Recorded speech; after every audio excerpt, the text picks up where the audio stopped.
جناب صدر، میرے نزدیک یہ قرارداد محض جذباتیت پر منحصر ہے، تلخ حقائق سے چشم پوشی ہے اور خوش فہمی کا مظہر ہے، اور میری قوم کو اسی جذباتیت میں جذباتی نعروں نے اس مقام پر پہنچا دیا ہے کہ آج پھر ہماری حکومتیں IMF اور ورلڈ بینک کے سامنے کشکول لیے کھڑی ہیں۔ یہ حقیقت ہے، اور حقیقت سے منہ موڑ کر جذباتی باتیں کرنا میرے مخالفین کا طور طریقہ ہو سکتا ہے، مگر میرا نہیں۔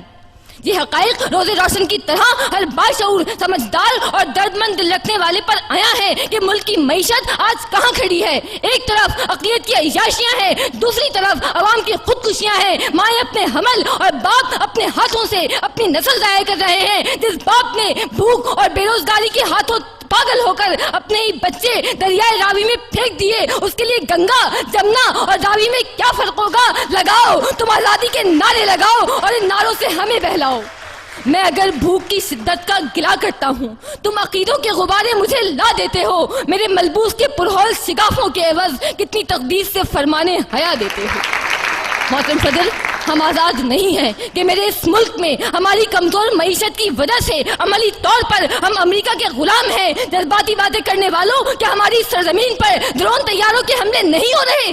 صلاحیت رکھنے کے باوجود ہماری جرت نہیں، ہماری بھوک، ہماری غربت، ہماری کمزور معیشت ان طیاروں کو گرانے سے روکے ہوئے ہے۔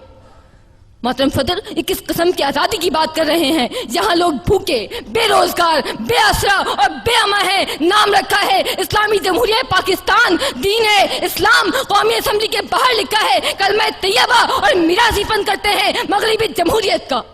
خبروں، رپورٹوں اور تبصروں کی بیساکھیوں پر چلنے والے یہ دانشور نہیں جانتے کہ جمہوریت کی اس چند گھروں تک محدود رکھیل اور داشتہ نے کتنے گھر اجاڑ دیے۔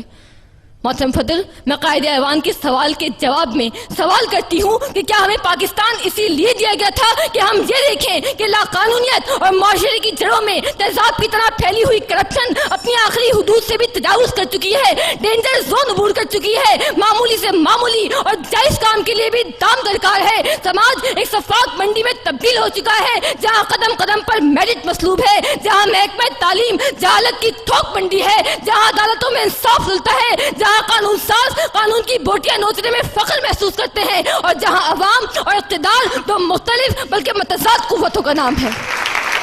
ملک کی آزادی پر بات کرنے سے پہلے ضروری ہے کہ اسے ملک بنایا جائے، اور اسے ملک بنانے کے لیے ضروری ہے کہ سب سے پہلے محدود اقلیت کے ہاتھوں سے اس کا ناجائز قبضہ چھڑوایا جائے اور اقتدار عوام کو واپس دلایا جائے۔